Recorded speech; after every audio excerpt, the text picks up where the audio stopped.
व्यवस्थित सर्वात महत्वाचा घटक, सर्वात महत्वाचं नातं ते पती पत्नीचं.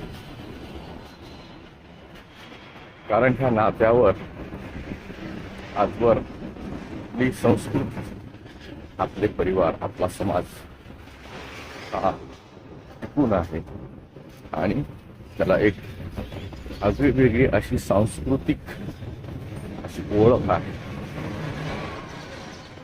भारतीय पती पत्नी नवरा बायकोकडे पाहण्याचा जगाचा दृष्टिकोन हा अतिशय विश्वासार्ह आहे. कारण ह्या जोड्या, ही जोडपी आयुष्यभर एकमेकांच्या सोबत असतात आणि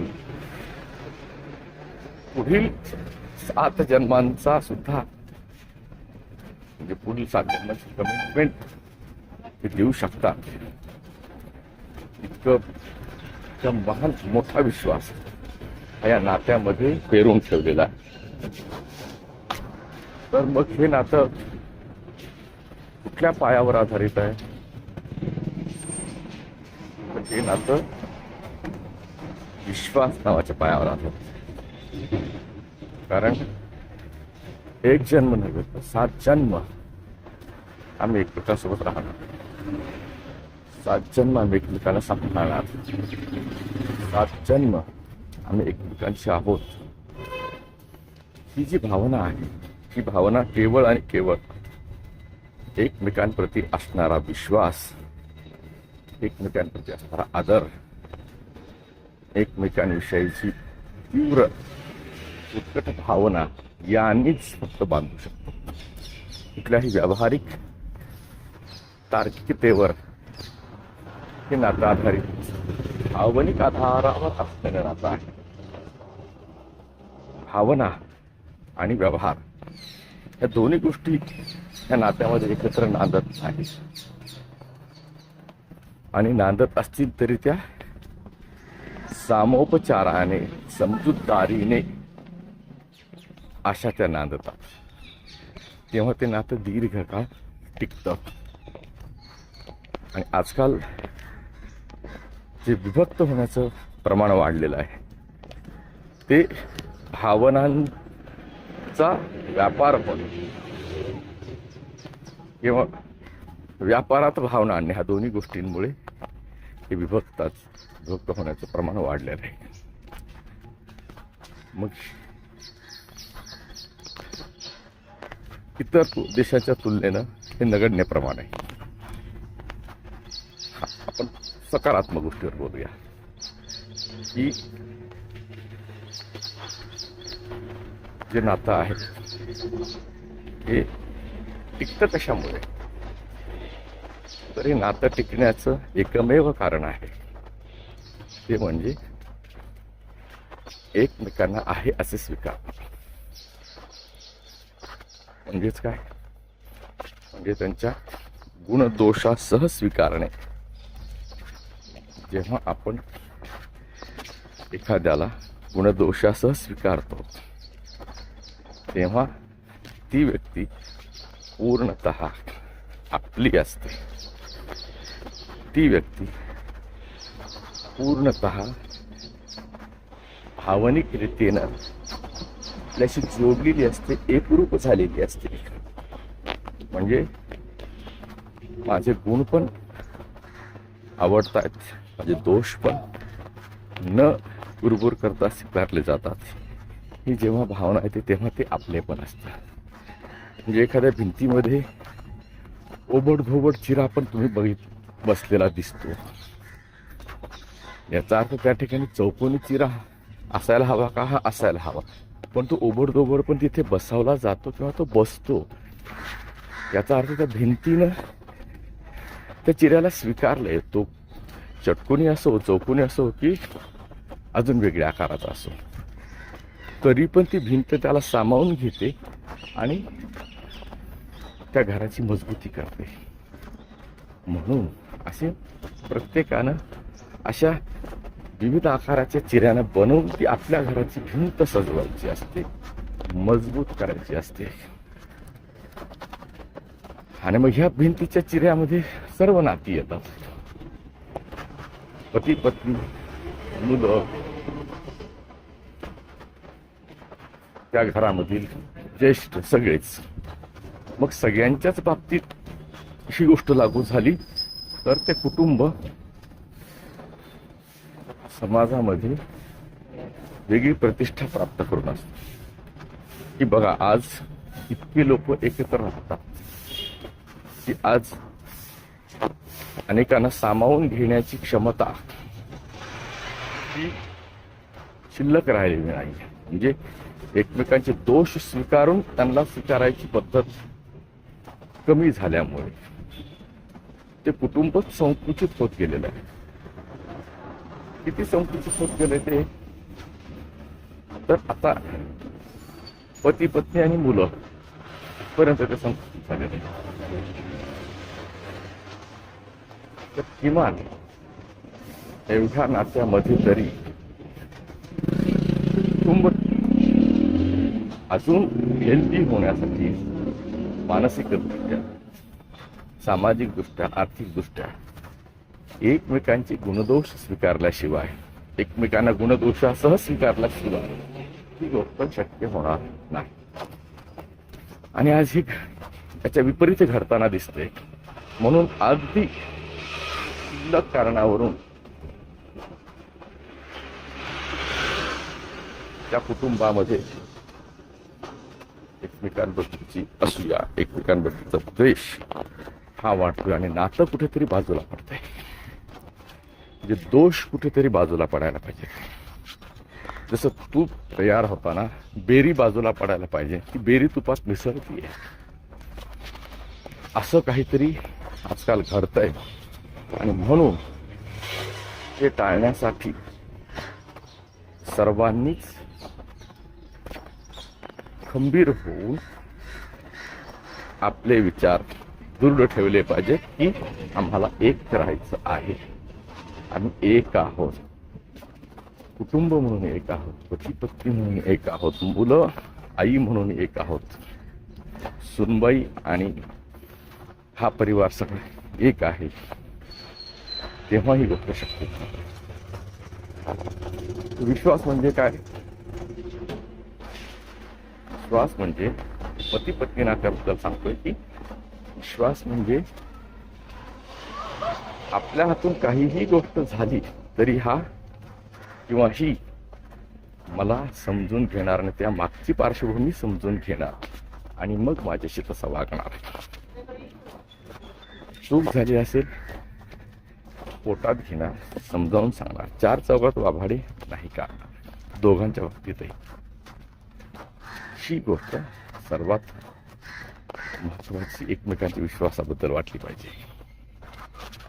तो विश्वास आज नात्यामधला विश्वास गमावला आणि त्याच्यामध्ये व्यवहार आलेला आहे. आणि जिथेही व्यवहार येतो त्या ठिकाणी नफा तोटा, मग तो भावनिक असेल कसाही असेल, त्याचा त्यानुरूप त्या बाजाराप्रमाणे, त्या मार्केटप्रमाणे ते परिणाम भोगावे लागणार असतात. म्हणून प्रयत्न असा करायचा आहे की आपल्या नात्यांमध्ये व्यवहार आवश्यक, पण व्यवहारच आवश्यक ही गोष्ट टाळली पाहिजे. एकमेकांचा आदर करून, एकमेकांच्या व्यवसायाचा, एकमेकांच्या अडीअडचणींचा विचार करून त्या ठिकाणी वागलं पाहिजे. जगण्यासाठी व्यवहार, व्यवसाय, पैसा, संपत्ती ह्या सगळ्याच गोष्टी आवश्यक आहेत. पण त्या आवश्यक असण्यामध्ये त्याची प्रायोरिटी काय, त्याची तीव्रता किती आहे, कुठला नंबर दिला पाहिजे. जर कुटुंब याला तुम्ही जर प्रथम स्थान देत असाल तर मग बाकी सर्व गोष्टींना दुय्यम स्थान देतात. हां, तुम्ही तुमच्या व्यवसायाच्या ठिकाणी जेव्हा जाल तेव्हा तिथलची प्रायोरिटी, तिथलची प्राथमिकता हा तो तुमचा जो व्यवसाय असायला पाहिजे. पण तुम्ही जेव्हा कुटुंब म्हणून कुटुंबात येता, कुटुंब म्हणून एकमेकांशी व्यक्त होता, तेव्हा मात्र तुम्हाला पहिली प्रायोरिटी कुटुंब आणि कुटुंब हीच असायला हवी, की ज्यामुळे आपल्या कुटुंबातील विणसैल होता कामा नये, नाती विखुरता कामा नये. ही गोष्ट आपण लक्षात घेतली पाहिजे. कारण जगायचं आहे कशासाठी, कशासाठी जगायचं आहे हे आधी आपण आपल्या जगण्याचे ध्येय धोरण उद्दिष्ट ठरवली पाहिजे. मला केवळ व्यवसायासाठी आणि व्यवसाय वृद्धीसाठी जगायचंय का मला कुटुंब टिकून मला ते करायचंय. आपल्या जगण्याची प्रायोरिटी जर ठरली तर मग ह्या गोष्टी मध्ये काही विपरीत प्रकार घडत नाही. म्हणून सहजासहजी आपण आपल्या कुटुंबाला आपण आधी प्राधान्य दिलं पाहिजे, असं माझं मत आहे. की माझा नवरा किंवा माझी बायको, माझी मुलं, माझी नाती, माझे सासरे सासूबाई हे माझी आहेत, माझी म्हणून मला त्याची प्रायोरिटी देता आली पाहिजे. आणि मग जेव्हा आपण एखाद्या गोष्टीला प्राधान्य करतो, पहिली पसंती देतो, तेव्हा दुसऱ्या ठिकाणाला मग व्यवहार, व्यवसाय, पैसा किंवा इतर कुणीही हे सगळं कुटुंब सोडून ह्या सगळ्यांना दुय्यम स्थान असायला हवं. म्हणजे एकमेकांचा आत्मसन्मान जपला जातो, एकमेकांचा आदर जपला जातो आणि परस्परांमधील स्नेह, प्रेम, कौटुंबिक धागे हे जुळतात, वाढतात, घट्ट होतात आणि मग जगातल्या कुठल्याही संकटाला तोंड द्यायला ते सज्ज असतात. कारण जग हे सगळ्या नकारात्मक गोष्टी दाखवण्यासाठी आणि तुम्हाला उघड पाडण्यासाठीच असतं. की कुटुंबामध्ये गोष्ट घडत नाही कुटुंब म्हणून. कारण ह्या नात्यातील गोष्टी आहेत त्या एवढ्या कुटुंबापुरत्याच मर्यादित असायला हव्यात. त्याच्यामध्ये कुठलाही कोणाचाही इंटरफिअर नसावा. कारण पती पत्नी नात्यामधील जो काही गुंता असेल, जे काही अडचणी असतील, त्या इतर कोणीही येऊन तो सोडवू शकत नाही. त्याची एक मर्यादा आहे. कारण ज्यांना एकत्र राहायचं आहे त्यांनीच एकमेकांना समजून घेणं गरजेचं आहे, बाहेरच्यानी नाही. बाहेरच्या कुठल्याही नात्यानं समजून घेऊन त्या गोष्टीला उपयोग नाही.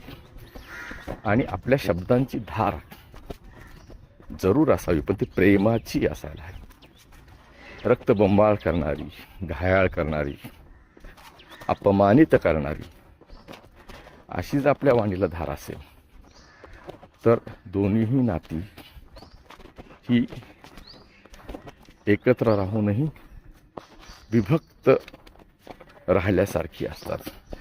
त्यामुळे हा जोड जोडायचा असेल, हे जॉईंट करायचं असेल, हा धागा पक्का विणायचा असेल तर एकमेकांबद्दलचा आदर, विश्वास ह्या सगळ्याच गोष्टी अतिशय चांगल्या रीतीनं जपल्या पाहिजेत, वाढवल्या पाहिजेत. म्हणजेच इतर सर्व गोष्टींना आपण दुय्यम स्थान दिलं गेलं पाहिजे. आपल्या मुलांना, आपल्या पतीला, आपल्या ज्येष्ठ लोकांना, सासू सासऱ्यांना जर आपण स्त्रीच्या बाबतीत बोलतोय, जर त्या पत्नीनं स्वतःच्या हातानं खाऊ घातलं, प्रेमानं खाऊ घातलं तर त्यातून मिळणारा जो आनंद आहे तो कुठल्याही रेस्टॉरंट आणि कुठल्याही पंचतारांकित हॉटेल्सपेक्षा, त्या चवीपेक्षा अत्याधिक असणार.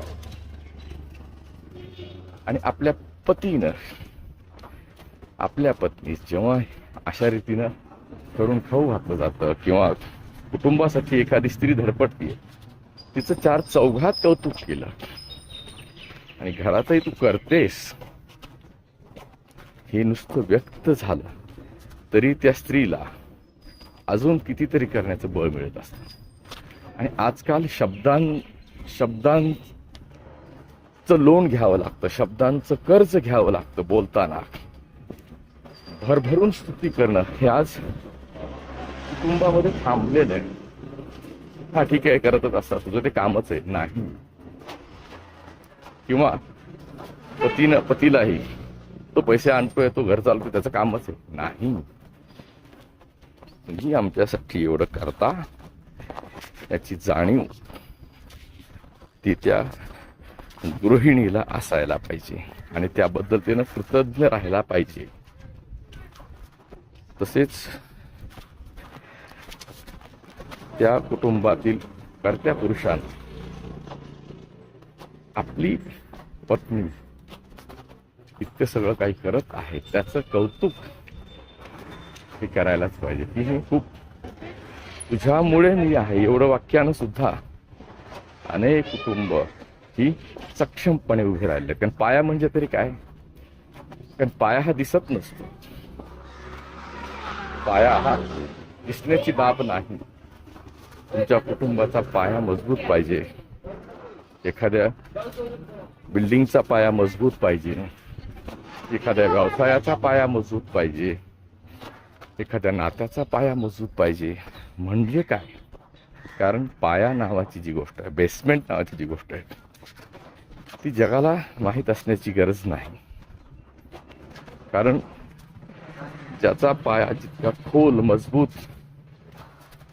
आणि विश्वासपूर्ण, तेवढीच ती बिल्डिंग म्हणा किंवा ती नात्याची उंची ती वाढत असते. आणि नात्याची उंची वाढवण्यासाठी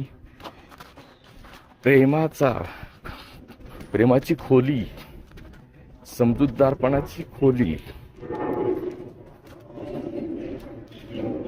एकमेकांच्या चुका पोटात घेण्याची खोली ही अतिशय खोल हवी. तरच ते नातं कुटुंबापुरतं मर्यादित न राहता ते समाजात पण दिसायला लागतं.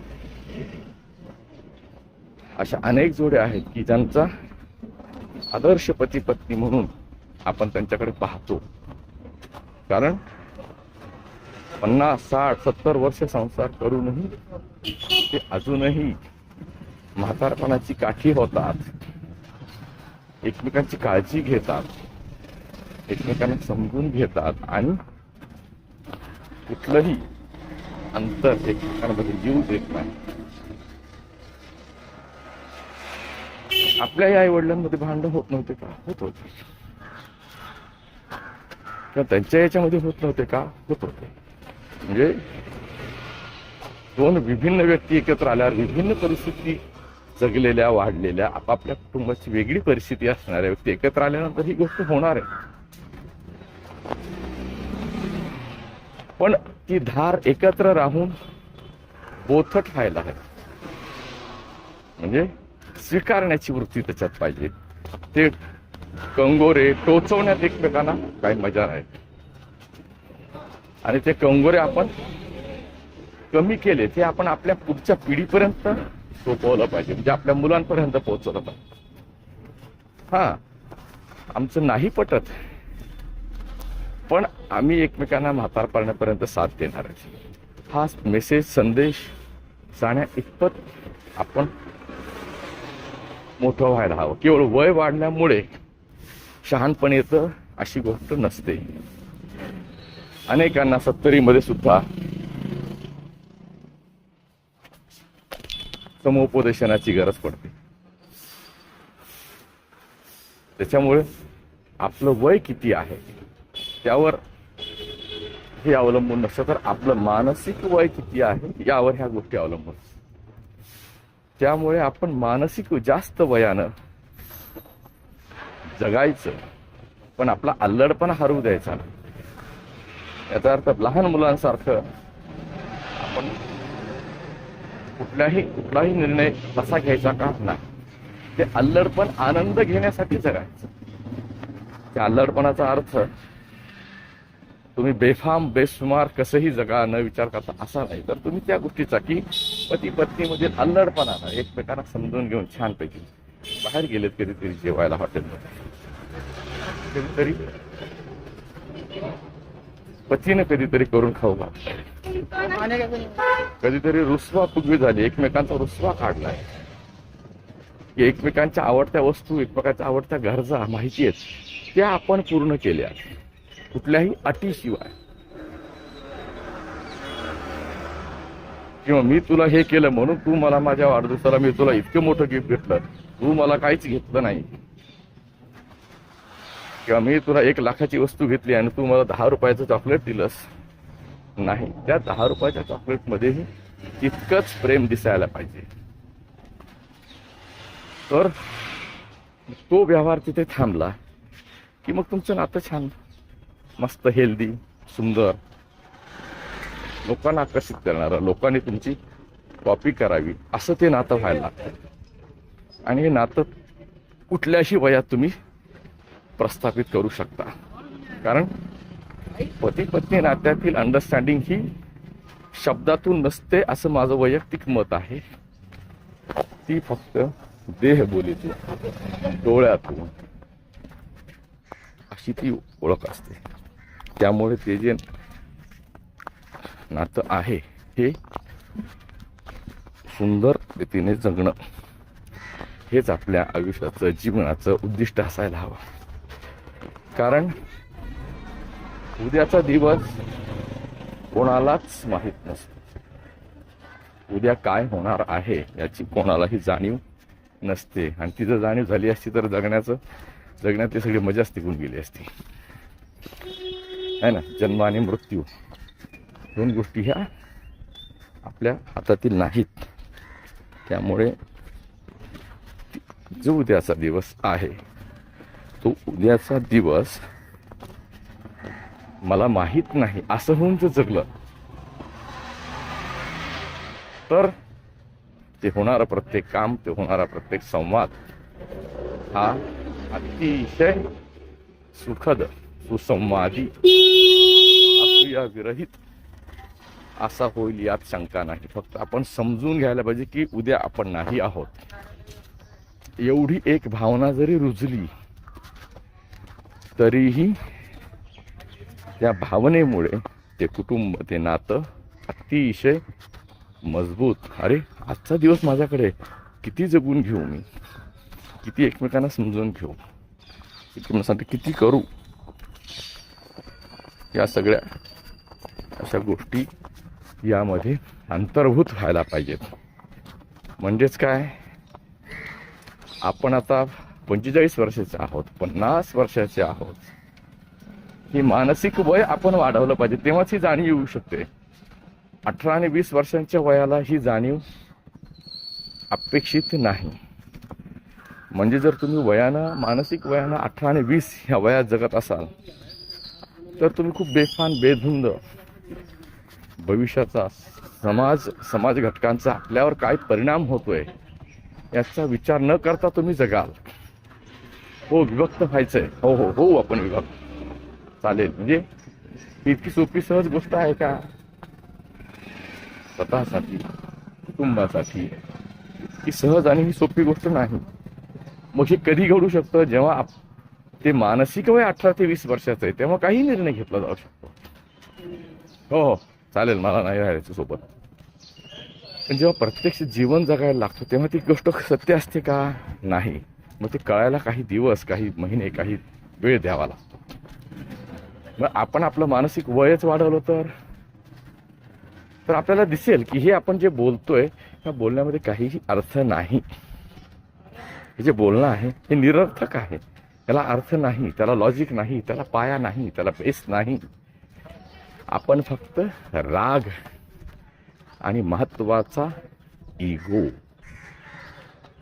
ह्या गोष्टीच्या भोवती हे सगळं काही फिरत आहे. आणि नाते विभक्त, वेगळे होण्याचं आणि स्वतंत्र होण्याचं एकमेव कारण आहे आपल्यातील अहंकार, आपल्यातील इगो. म्हणजे एका घरातील इगो किती मोठा असू शकतो तर तो आभाळ व्यापू शकतो. म्हणजे एका नवऱ्याचा इगो एक आभाळ व्यापायचं तर दुसऱ्याचा इगो दुसरा आभाळ व्यापायचे, इतके मोठे इगो झालेले असतात. त्यामुळे त्याला फोडण्यासाठी अगदी एक टाचणीची सुद्धा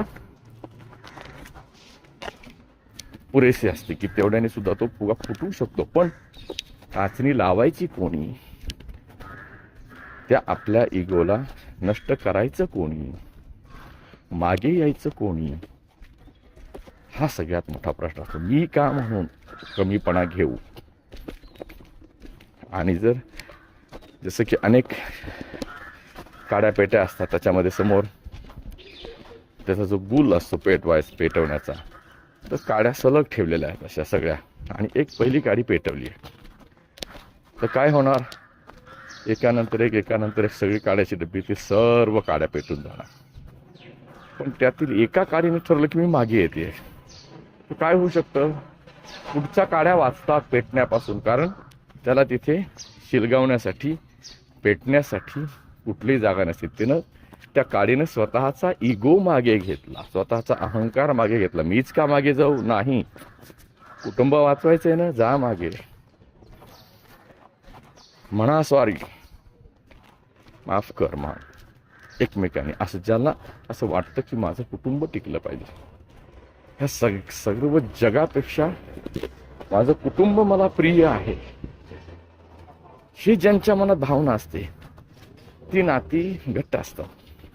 मग ते कुठल्या वादळात, कुठल्याही ह्याच्यामध्ये ते टिकून राहतात.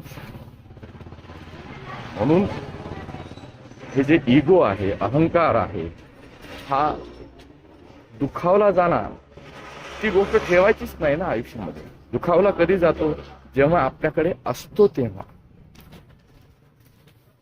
चहा गोड कधी होतो, जेव्हा आपल्या स्वयंपाकघरामध्ये साखर आहे तेव्हा. साखरच नसेल तर चहा गोड होईल का, नाही होणार. इगोच नाही, तो दुखावला जाईल का, नाही, ती वस्तूच नाही आपल्याकडे. पण याच्यातली एक गंमत आहे, हे फक्त एकाकडं असून किंवा एकानं ह्याच्यामध्ये पुढाकार घेऊन चालत नाही.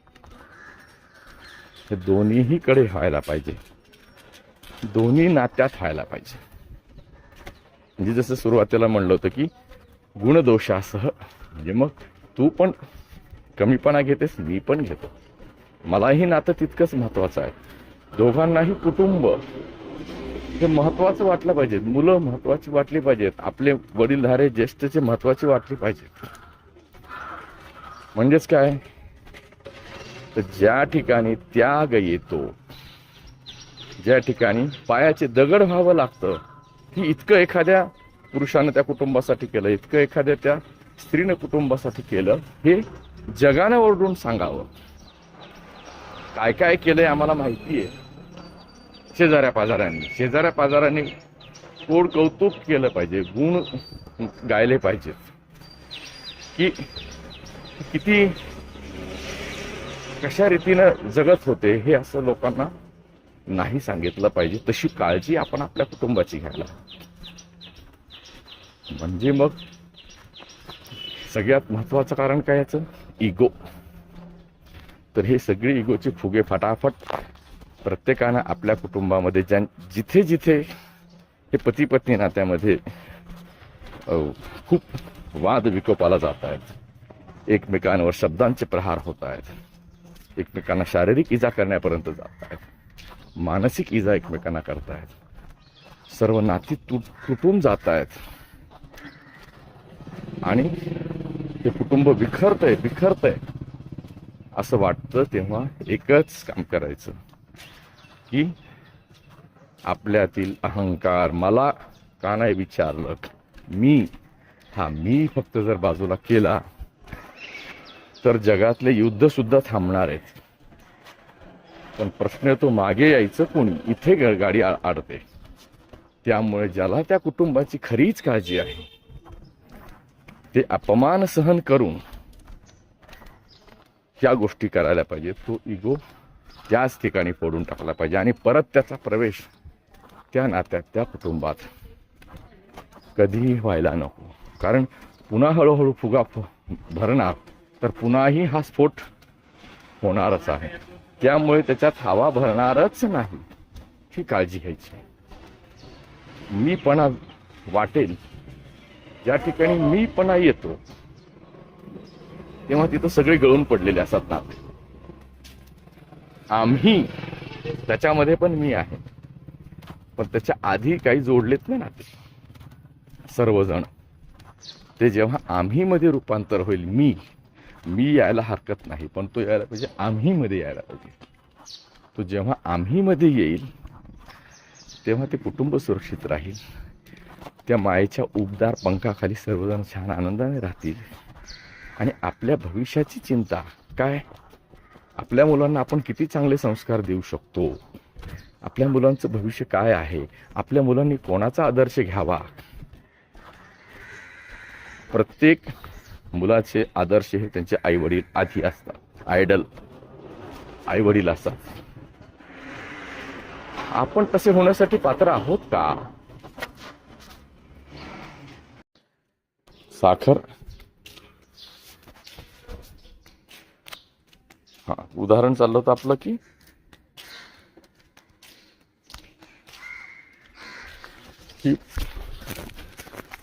उद्या साखर नसेल चहामध्ये, तो मला चहा फिकट किंवा बिना साखरेचा चहा का दिला, याच्यावर भांडण्याचा अर्थ आहे का? काही नाही.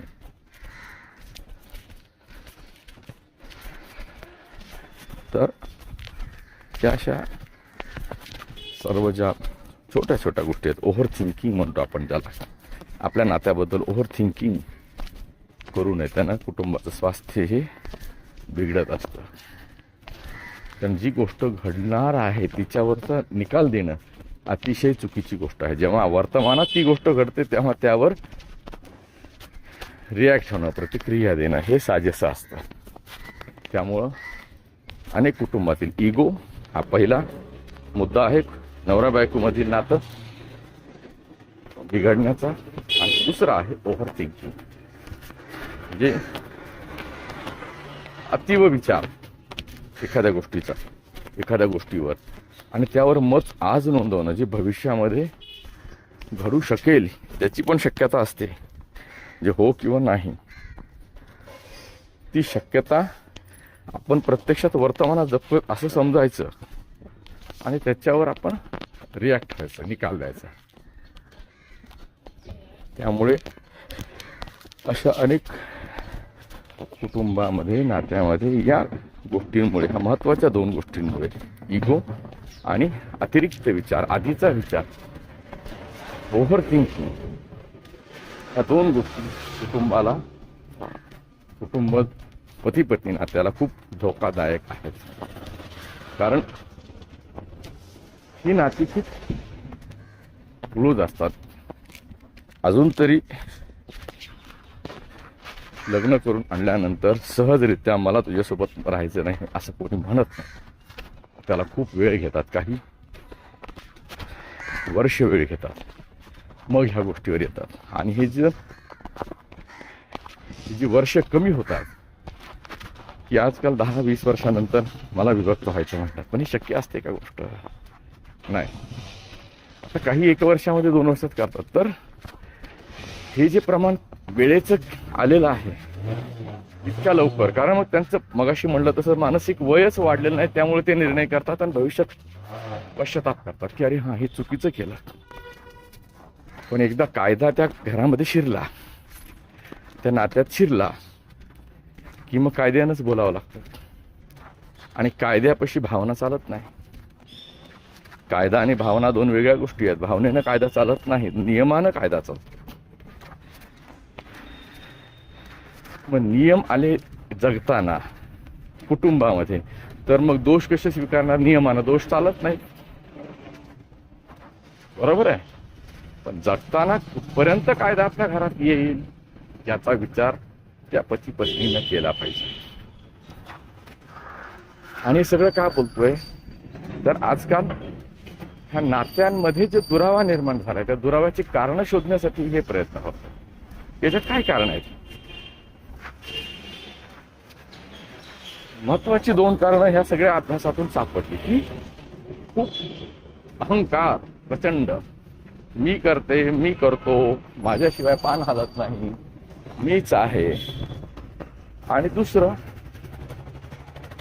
आपण ओव्हर थिंकिंग करतोय एकमेकांबद्दल. की तो तसा ती तशी मग असं हे असं. पण आज ह्या गोष्टीमध्ये होतंय काय की आपण वर्तमान जगायचं राहून जातोय. कारण भविष्य आपल्याला माहित नाही. मगाशी म्हटल्याप्रमाणे ते काय घेऊन येईल आपल्याला माहित नाही.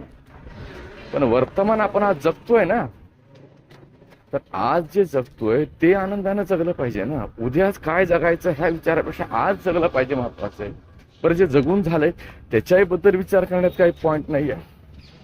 तेही आपल्याला वापस रिवाइंड करून कॅसेट सारखं आपण ते बघू शकत नाही, ऐकू शकत नाही की काय आहे म्हणून, म्हणजे दुरुस्ती नाही करू शकत. ज्या कधी काळी वर्तमानामध्ये आपण एकमेकाला अथवा बोललेलं असतो, एकमेकाचे वाभारे काढलेले असतो, ते जे काही वाभारे काढलेले आहेत तो भूतकाळ झालेला आहे. त्याच्यामुळे ते आपण दुरुस्ती नाही करू शकत, फक्त ती पुनरावृत्ती नाही करू शकत. हे आपल्या हातात, त्या दुरुस्ती करायची चान्स नाहीये. त्या काळात, त्या वर्तमानात जो भूतकाळ झालेला आहे त्यात तुम्ही जसे जगला, जो आनंद घेतला, जे दुःख हे केलं ते तुम्ही घेतलेलं आहे. त्याला तुम्ही रिवाइंड करून आठवू शकता, दुरुस्ती नाही करू शकत. अजून तरी अशी कुठली टाइम मशीन आलेली नाही की तिथे जाऊन दुरुस्ती करायचं. ते चित्रपटात, कथानकात, कादंबऱ्यामध्ये शक्य आहे. मग त्याला एकच पर्याय आहे की वर्तमान सजगतेने जगणे. कारण हाच वर्तमान भूतकाळ होणार असतो.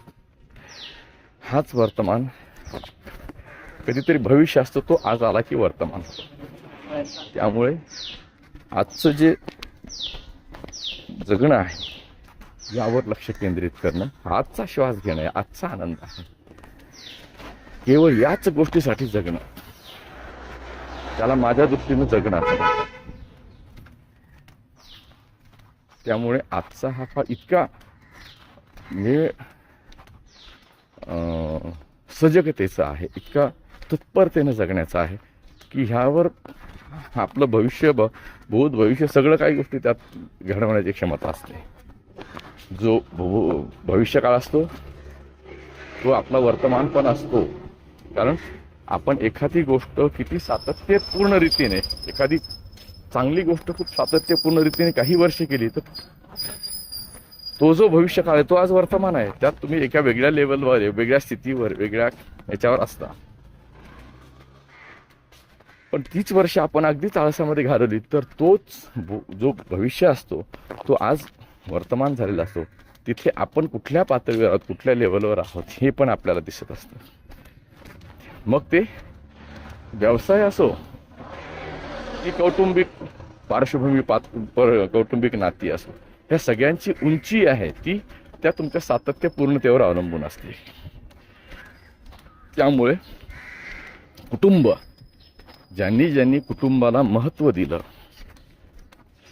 त्यांनी चुका पोटात घालून, त्यागाची भावना स्वीकारून, इगोला बाजूला सारून, ओव्हर थिंकिंगला बाजूला करून आपली नाती जपली, वाढवली आणि समाजासाठी आदर्श प्रस्थापित केले. कारण समाज हा कोणालाही इतक्या तत्परतेने लवकर आदर्श म्हणून स्वीकारत नाही. तो सगळ्या परीक्षा पाहत असतो. एकानं कुणीतरी तुम्हाला छान म्हणलं म्हणून आपण छान असतो का? नाही. आपण आपल्या कुटुंबासाठी जगायचं, पण ते आदर्श म्हणून जगलं तर वाईट कुठे? आपली कुणी दखल घेणार असेल, आपल्याला कुणी पुरस्कारित करणार असेल, आपल्या कामामुळे ॲप्रिशिएट करणार असेल, चांगली गोष्ट आहे. त्यामुळे आपल्या कुटुंबामध्ये इगो बाजूला करायचा, नाते हेल्दी ठेवायचे असतील तर ओव्हर थिंकिंग बंद करायची आणि एकमेकांच्या कामाला प्रोत्साहन द्यायचं. आणि चौथं, जर काही चुका झाल्या असतील तर त्या पोटात घ्यायच्या. हे प्रोत्साहन पण द्यायचं आणि चुका दाखवून द्यायच्या, पण त्याची जी धार आहे, चुका दाखवण्याची जी धार आहे, कारण तुकाराम महाराज म्हणतात की आम्हा घरी धन शब्दांचीच रत्ने, शब्द हेच रत्न असू शकतात. वाणी देहाचे भूषण, वाणी ज्ञानाचे साधन, त्याला स्पर्श अमंगळ होऊ नये. म्हणजे काय, आपल्या वाणीवर खूप काही गोष्टी अवलंबून आहेत. खूप म्हणजे जवळपास 90% कौटुंबिक दुराव्यामध्ये, नात्यांमध्ये दूषितपणामध्ये ही वाणी एकमेव कारणीभूत आहे. ती वाग्देवता पण आहे. ती तुम्हाला कुठल्या स्थानावरून कुठल्या स्थानावर घेऊन जाऊ शकते आणि तीच तुम्हाला अतिशय उच्च स्थानावरून रसातळाला पण नेऊ शकते. मग एवढं जर त्या वाणीचं महत्त्व असेल तर मग आपण त्यासाठी त्या वाणी देवतेला प्रसन्न करून घ्यायला काय हरकत आहे. जर कुटुंब मजबूत राहत असेल काहीच हरकत नाही. त्यावर नियंत्रण असायला काय हरकत आहे. असं म्हणतात ना की जिभेवर साखर, डोक्यावरती बर्फ आणि पायामध्ये भिंगरी. याचा अर्थ काय की कुटुंबाच्या आर्थिक स्तर उंचावण्यासाठी पायात भिंगरी घालून व्यवसाय व्यवहार अतिशय चोखपणे छान रीतीनं करून तो व्यवसाय आपण वृद्धिंगित करूया. तोंडामध्ये साखर ठेवून व्यवसायातीलच नाती नाही तर आपल्या कुटुंबातील नाती पण गोड ठेवूया. आणि डोक्यावर बर्फ, कुटुंबामध्ये जर कधी कोणी चिडलं, रागावलं तर डोक्यावर बर्फ ठेवून थंडपणे, थंड डोक्याने, शांत डोक्याने, आपण वयानं मोठे आहोत, मानसिक वयानं मोठे आहोत असं समजून वाणीचा उपयोग करणं, शब्द उच्चारणं. असं केलं तर त्या घराचं नंदनवन स्वर्ग व्हायला काहीच वेळ लागत नाही. प्रत्यक्ष स्वर्ग कुठे माहीत नाही, पण जेव्हा कुटुंबामध्ये पती पत्नी म्हणून सुंदर जगत आहेत, एकमेकांना समजून घेत आहेत, मुलं म्हणून अतीव प्रेम करत आहेत, ज्येष्ठ म्हणून अधिकार गाजवत आहेत, प्रेमाने सर्व गोष्टी करत आहेत, तर यासारखं हेच नंदनवन असतं, हाच स्वर्ग असतो. अपना घर हे स्वर्ग से सुंदर. त्याच्यामध्ये असे मच्छर असे येऊ द्यायचे नसतात विचारांचे. गाणं आहे ना ते. म्हणजे काय, कहाँ से आए मच्छर, तो हे बाकीचे कलुषित विचार, वाईट विचार, एकमेकांबद्दलचा अनादर, अनसूय, त्यातली तीव्र टोकाचा विरोध, अशा भावना आपल्यामध्ये. अपना घर हे स्वर्ग, स्वर्गाहूनही सुंदर आहे. आणि ज्यांच्या घरी लक्ष्मी पाणी भरते असं म्हणतात, अशा अनेक सधन कुटुंब आहेत की ज्यांच्याकडे खाण्यापिण्यासाठीची मरमर करण्या इतपत गरज नाही, त्यांच्याकडे आरामशीर जगू शकतात. हेच नाही, पुढील एखादी दुसरी पिढी पण जगू शकते. अशा घरामध्ये सुख शांती समाधान नाही दुर्दैवानं. तर मग हे सुख शांती समाधान एवढी लक्ष्मी असताना का नाही. कारण बाकीची जी अनेक बघा झोपडपट्टीत राहणारे लोक आहेत, रस्त्यावरती राहणारे लोक आहेत, पण ते दिवसभर काम करतात आणि त्यांना कामावरून आलं, जेवण केलं की छान झोप लागते, त्यांना स्वर्गात गेल्यासारखी झोप लागते. ती सर्वात श्रीमंत. कारण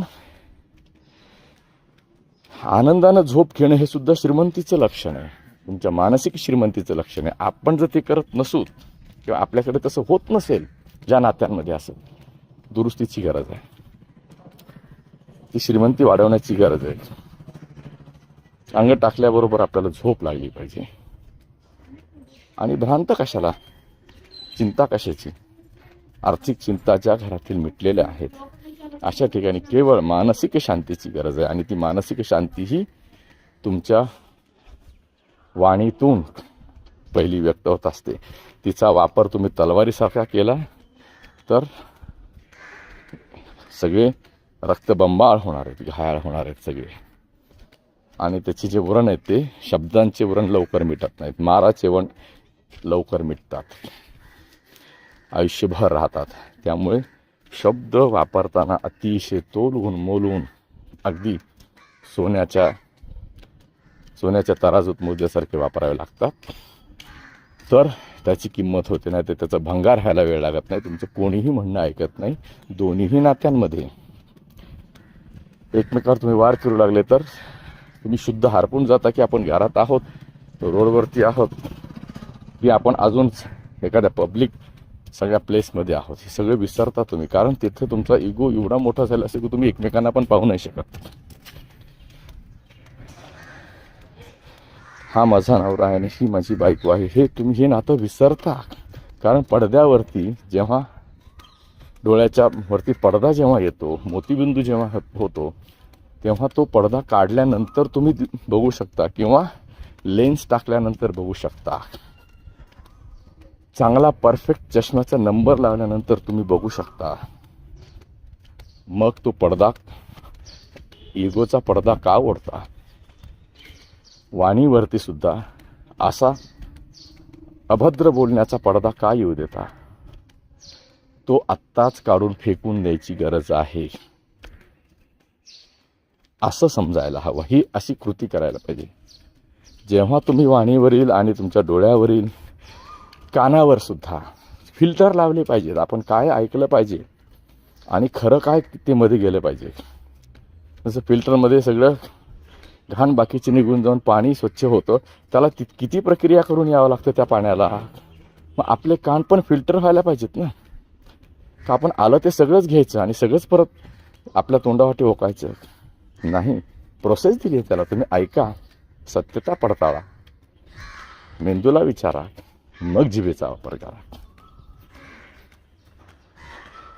जे ऐकलं त्याला सत्य मानून बसू नका ना. तुम्ही प्रत्यक्ष नवरा आणि बायको दोघंजण तुम्ही एकमेकांशी प्रत्यक्ष बोला. तिसऱ्या कोणाच्या कानावरून कानोकानी गोष्टी करू नका. इतिहासामध्ये धचा मा झालेला आहे. धरा म्हणलं होतं तर मारा झालं, धचा मा केला. इतिहासामध्ये त्याची नोंद आहे. त्यामुळे प्रत्यक्ष पती पत्नी दोघांनी एकमेकांमध्ये विभक्त होण्या अगोदरच्या ह्या मी गोष्टी सांगतोय की ह्या गोष्टी तुम्ही करा. तुम्ही एकमेकांना वेळ द्या आणि समोरासमोर बोला. मध्यस्थांची ह्या नात्याला गरज नसते. मग ते नातंच नाही. जर पती पत्नीमध्ये मध्यस्थ सांगून तुम्ही खरं खोटं करत असाल, अशा अनेक कुटुंबामध्ये घडतंय, म्हणून मी व्यक्त होतो.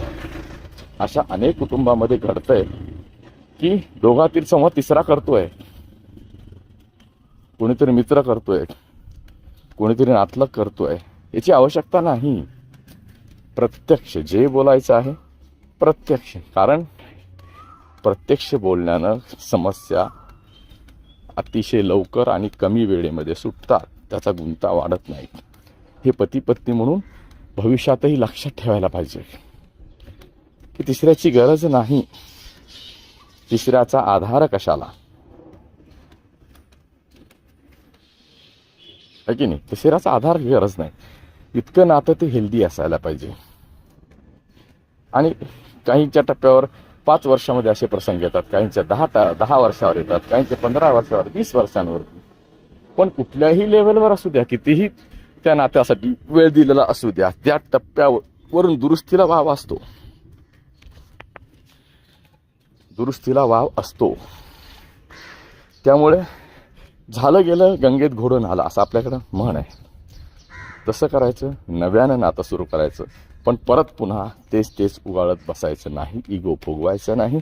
ओव्हर थिंकिंग करायची नाही. एकमेकांना समजून घ्यायचं. शब्दांचा वापर अतिशय तोलून मोलून करायचा आणि प्रेमानं गुण्यागोविंदाने राहायचं. ते घर स्वर्गापेक्षाही सुंदर झाल्याशिवाय राहणार नाही. आणि ह्या बोलण्यातून जर काही कुटुंबांना, काही नात्यामध्ये जर उपयोग झाला आणि ती कुटुंब सांधली गेली, नात्याने परत एकत्र आली, तर त्याच्यासारखा ह्या बोलण्याचा सार्थक झाल्यासारखंच वाटणार आहे. कारण हे कुठून ना कुठून ऐकून असतं. अनेक जणांच्या समस्या कानावर आलेल्या असतात. त्याच्यामध्ये काही लोक येऊन सांगतात की असं आहे. तर त्यांना सांगता हे विचार सुचलेले आहेत की आपण नातं टिकवलं पाहिजे. जगणं म्हणजे काय, हे आपल्या जगण्याचे उद्दिष्ट आपले निश्चित असतील तर ह्या गोष्टी येत नाहीत. कारण आपण एकत्र आलोय नवरा बायको म्हणून, तर आपल्याला सुंदर जगायचं हे पहिले त्यातलं वाक्य पाहिजे. सुंदर जगण्यासाठी करा. मग सुंदर जगण्यासाठी आल्यानंतर वाईट गोष्टी कमी करा ना, संपलं. पतीनं कमी करायच्या, पत्नीनं कमी करायच्या, आपोआप सुंदर होणार नाही. रांगोळी काढायची तर ती विस्कटून चालेल का? हातामध्ये घ्यायचं ना असं काहीतरी करून विस्कटायची आणि त्यांनी रांगोळी होईल का? नाही, सुबक काढा ना जे पाहिजे ते. मग रांगोळी तीच आहे. विस्कटलेली रांगोळी हातातून फेकून देऊन त्याची हे करायचंय का त्याचं सुंदर रांगोळीमध्ये रूपांतर करायचं. आपल्या घराचं असंच असतं आणि ही जबाबदारी दोघांकडेही असते. पती आणि पत्नीकडे पहिली जबाबदारी दोघांकडे असते. ही तुमची जबाबदारी बघून बाकी सर्व तुम्हाला मुलं म्हणा हे तुम्हाला फॉलो करत असतात. त्यामुळे जे कोणी हे ऐकत असेल, ज्यांना कोणा असं वाटत असेल की हां ह्या गोष्टी माझ्याही बाबतीत घडत आहेत, माझ्याही नात्यामध्ये अशा आहेत, पती पत्नी नात्यामध्ये, नवरा बायकोच्या नात्यामध्ये, त्यांनी हे एवढं फॉलो करा की इगोला आजच हे ऐकल्याबरोबर टाचणी फोडून द्या आणि एक पाऊल मागे येऊन एकमेकांना, जर तुम्ही बोलत नसाल, मौन असाल, खूप भांडणं केल्यानंतर आपण मौन होतो कुटुंबामध्ये, तसं होत असाल त्या इगोला टाचणी मारा, त्याला जाळून टाका आणि एक पाऊल मागे या आणि बोलायला लागा. असं होत नाही की तुम्ही संपूर्ण शरणागती पत्करल्यानंतर समोरचा तुम्हाला माफ करत नाही. असं होत नाही, कारण तुम्ही पती पत्नी म्हणून अनेक वर्ष एकत्र राहिलेला असता. त्यामुळे प्रत्येकजण त्याच उभेसाठी आसुसलेला असतो. तर त्यामुळे इथून पुढे मी का, तर माझाच पुढाकार म्हणून तिथे मी करायला हरकत नाही.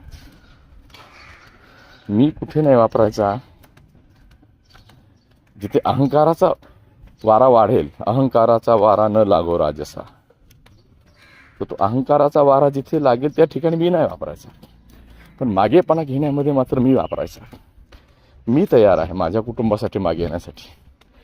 पतीनं मी मागे आहे, मला चालेल कमीपणा घेतलेला. पत्नीनं म्हणायचं मला चालेल कमीपणा घेतलेला. हेच मुलांमध्ये संस्कार होतात आणि ते जेव्हा कुटुंबामध्ये असं करतात तेव्हा ते नाते टिकवतात.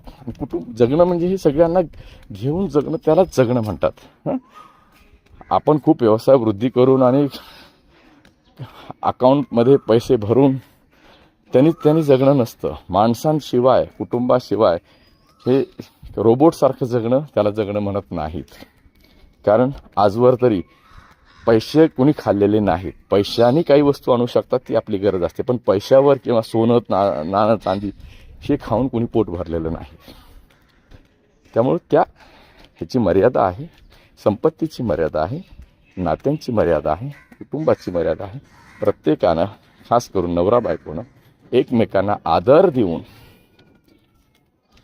सन्मानपूर्वक शब्दांचा सुयोग्य वापर करून, एकमेकांच्या चुका स्वीकारून आणि आपल्यातील इगो, अहंकार असा बाजूला सारून जगायला लागलं तर प्रत्येक घर स्वर्ग झाल्याशिवाय राहणार नाही. हा जो व्हिडिओ आवडला असेल तर जरूर लाईक, शेअर, सबस्क्राईब करा आणि हे विचार ऐकून जर तुमच्या आयुष्यात काही बदल घडला असेल तर कळवायला नक्की विसरू नका. नमस्कार.